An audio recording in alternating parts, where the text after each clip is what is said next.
Chief justice ملک شہزاد صاحب کے supreme court of Pakistan کا جج بننے کے حوالے سے سپریم کورٹ آف پاکستان نے ججز تقرری کے لیے جوڈیشل کمیشن کا اجلاس طلب کر لیا ہے۔ اگر تو ہم سینیورٹی کو دیکھیں، 3 ججز اپوائنٹ کرنے ہیں اور 3 ججز اپوائنٹمنٹ کے لیے 6 ججز لاہور ہائی کورٹ کے نام سامنے رکھے گئے ہیں۔ 3 میں سے 1 جج کو مقرر کیا جائے گا، 1 جج کو چوز کیا جائے گا، سلیکٹ کیا جائے گا۔ 3 سندھ ہائی کورٹ کے، ان میں سے 1 کو مقرر کیا جائے گا۔ پہلے یہ کہا جاتا تھا کہ سینیورٹی کی بنیاد پر ہوں کہ جو چیف جسٹس ہے اور جو اس کے بعد دوسرے نمبر پر ہے ان کو آپ لے جائیں سپریم کورٹ میں، یہ قاضی فیاض عیسیٰ صاحب کا موقف تھا۔ اب قاضی فیاض عیسیٰ صاحب نے 6 نیچے سے اٹھائے ہیں، اور ہو سکتا ہے کہ وہ 5ویں اور 6ٹھے نمبر والے عالیہ نیلم صاحبہ بھی ہیں، جسٹس عابد عزیز شیخ صاحب بھی ہیں، تو ہو سکتا ہے ان میں سے کوئی چیف جسٹس بن جائے۔ دونوں اگر سینئر بنتے ہیں تو پھر علی باقر نجفی صاحب لاہور ہائی کورٹ کے چیف جسٹس بن جائیں گے۔ تو بہت ساری ابھی تک چیزیں سامنے آ رہی ہیں۔ جوڈیشل کمیشن 3 ججز کی تقرری کے لیے 9 ججز کے ناموں پر غور کرے گا۔ 6 ججز لاہور ہائی کورٹ کے اور 3 ججز سندھ ہائی کورٹ کے ہوں گے۔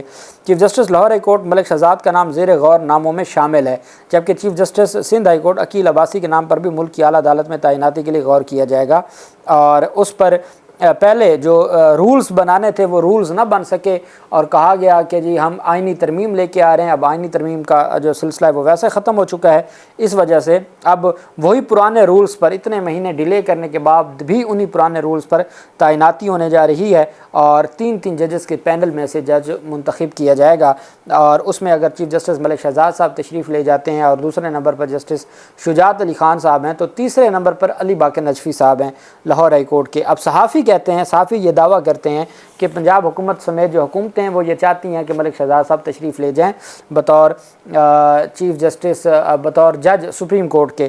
تو چونکہ حکومتیں پریشان ہیں چیف جسٹس ملک شہزاد صاحب سے، یہ صحافیوں کا دعویٰ ہے، اور اگر دونوں اوپر والے معزز ججز جو سینئر ترین ہیں وہ چلے جاتے ہیں تو پھر علی باقر نجفی صاحب لاہور ہائی کورٹ کے چیف جسٹس بنیں گے۔ اور اب دیکھنا یہ ہے کہ یہ جو اجلاس ہے جو 7 جون کو طلب کیا گیا ہے، 7 جون تک کافی حد تک جو اپنی چیزیں ہیں، اور اس میں انسداد دہشت گردی عدالتوں کے ججز کی تقرری اور ٹرائبونل کے ججز کی تقرری کا معاملہ تب تک ویسے بھی ملک شہزاد صاحب کسی نہ کسی کنارے لگا دیں گے۔ دوسری طرف اہم پیش رفت سامنے آئی ہے۔ پاکستان تحریک انصاف کے امیدوار راجہ اظہر نے PS 95 کے انتخابی نتائج کو الیکشن ٹرائبونل میں چیلنج کیا۔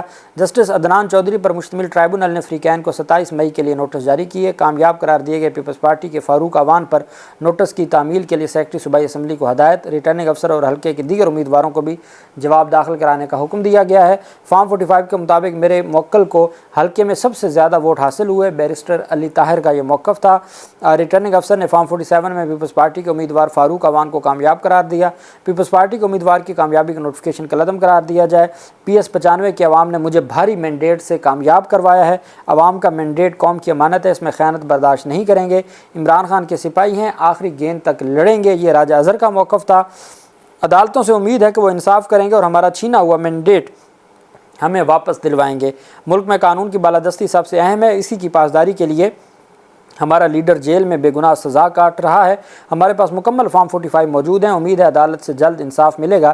عدالت نے 27 مئی کے لیے نوٹس جاری کرتے ہوئے جواب طلب کر لیا ہے۔ PS جو سندھ کا حلقہ نمبر 95 ہے وہاں سے یہ اہم پیش رفت سامنے آئی ہے، اور اب دیکھنا یہ ہے کہ یہ معاملہ آگے کس طرف جاتا ہے۔ دوسری طرف لاہور ہائی کورٹ کی گاڑی کی ٹکر سے ایک FIR سامنے آئی تھی کہ 2 سال پہلے لاہور ہائی کورٹ کی گاڑی تھی، کوئی خاتون چلا رہی تھی، جس کے اوپر مختلف صحافیوں کی جانب سے ملک شہزاد صاحب کی فیملی کے حوالے سے بھی بات کی جا رہی تھی۔ خیر، تو 2 سال پرانی یہ بات ہے، اور اب اس میں تفتیش ایک دم تیز ہو گئی، اور تفتیش آگے نہ بڑھنے کے خلاف درخواست فائل ہوئی چیف جسٹس عامر فاروق صاحب کی عدالت میں۔ اس پر عدالت نے کہا کہ اب تک تفتیش کیوں نہیں مکمل ہوئی؟ تو انہوں نے کہا جی کہ ہمیں لاہور ہائی کورٹ کے رجسٹرار کو آپ کہہ دیں کہ وہ ہمیں اس گاڑی کا ریکارڈ دے۔ تو اس پر عدالت نے کہا ہم کیوں کہیں، آپ کے پاس اختیار ہے، آپ بھیجیں جو ریکارڈ نہیں دیتا۔ اب 2 سال گزرنے کے بعد تفتیش مکمل نہ ہونے اور ملزم کی عدم گرفتاری کے خلاف کیس کی سماعت ہوئی۔ عامر فاروق صاحب نے سماعت کی۔ لاہور ہائی کورٹ کا نام آ گیا تو کیا تفتیش نہیں ہوگی؟ پولیس کو 2 سال سے پتہ ہی نہیں چلا کہ گاڑی کا ڈرائیور کون تھا۔ چیف جسٹس اسلام آباد ہائی کورٹ کا کہنا تھا کہ اگر حادثہ میرے یا آپ کے ساتھ ہوا ہوتا تو بھی ایسے ہی چل رہا ہوتا، جس پر وکیل اسلام آباد پولیس نے بتایا کہ اسلام آباد ہائی کورٹ ڈائریکشن دے کہ لاہور ہائی کورٹ کا رجسٹرار تفصیلات دے۔ چیف جسٹس نے عامر فاروق نے برہمی کا اظہار کرتے ہوئے کہا کہ کیا آپ ہوش میں ہیں؟ کیا آپ میں شرم ہے؟ آپ کو لائسنس کس نے دیا؟ کیا اسلام آباد پالیس کو ختم کر دوں، پھر ہائی کورٹ تفتیش کرے۔ جسٹس عامر فاروق نے نمازی کہ گاڑی وزیر کی ہو، اسلام آباد کی ہو یا لاہور ہائی کورٹ کی ہو، تفتیش تو ہونی چاہیے، ہونی ہی ہے۔ چیف جسٹس اسلام آباد ہائی کورٹ نے استفسار کیا کہ پولیس کہہ رہی ہے کہ لاہور ہائی کورٹ کی تفتیش کرنے کے لیے میں اجازت دوں؟ میں آئی جی کو طلب کرتا ہوں ہر صورت تفتیش کریں، جو بھی ذمہ داران ہیں ان کے خلاف کارروائی ہو۔ تو 22 مئی کے لیے آئی جی اسلام آباد، اس میں ایک خاتون کا نامعلوم FIR ہے، لیکن کچھ صحافیوں نے یہ دعویٰ کیا ملک شہزاد صاحب کی فیملی کے حوالے سے کہ کوئی پرانا ایک ایسا معاملہ ہے، لیکن اس کے اوپر اب چیف جسٹس عامر فاروق صاحب نے آئی جی اسلام آباد کو 22 مئی کو طلب کر لیا کہ آئیں اور بتائیں کہ اب تک آپ نے کیوں نہیں گرفتاری کی اور اب تک آپ نے اس معاملے کو آگے کیوں نہیں بڑھایا۔ اس میں قتل بسبب 322 سیکشن لگا ہوا ہے اور 279 بھی ہے جو ریش ڈرائیونگ کا، جو اور 322 قتل بسبب ہے۔ اس میں ہے تو دیت، صرف دیت ہی ہوتی ہے قتل بسبب میں۔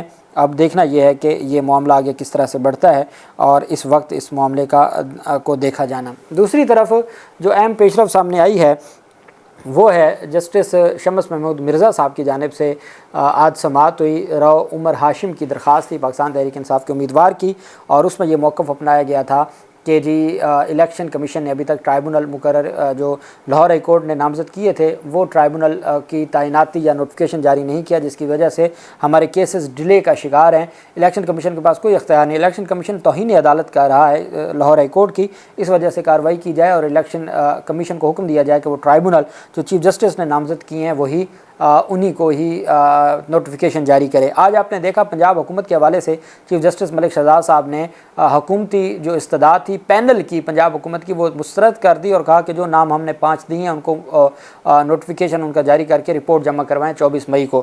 تو اب اس کا مطلب ہے کہ چیف جسٹس ملک شہزاد صاحب اس معاملے پر بھی ان کا جو مائنڈ ہے وہ کلیئر ہے کہ الیکشن کمیشن کا اختیار نہیں ہے کہ وہ پینل مانگے، جو چیف جسٹس نے نامزدگی کر دی ان کا نوٹیفیکیشن جاری کرنا یہ ذمہ داری ہے۔ ملک شمس محمود مرزا صاحب کو وکلاء نے بتایا کہ جناب اسی نوعیت کا سلمان اکرم راجہ صاحب کی درخواست پینڈنگ ہے، زیر التوا ہے شاہد کریم صاحب کے پاس، تو ہماری استدعا ہے اس کیس کو بھی شاہد کریم صاحب کے پاس آپ ریفر کر دیں، ٹرانسفر کر دیں تاکہ وہ ان دونوں کیسز کو اکٹھا سنیں۔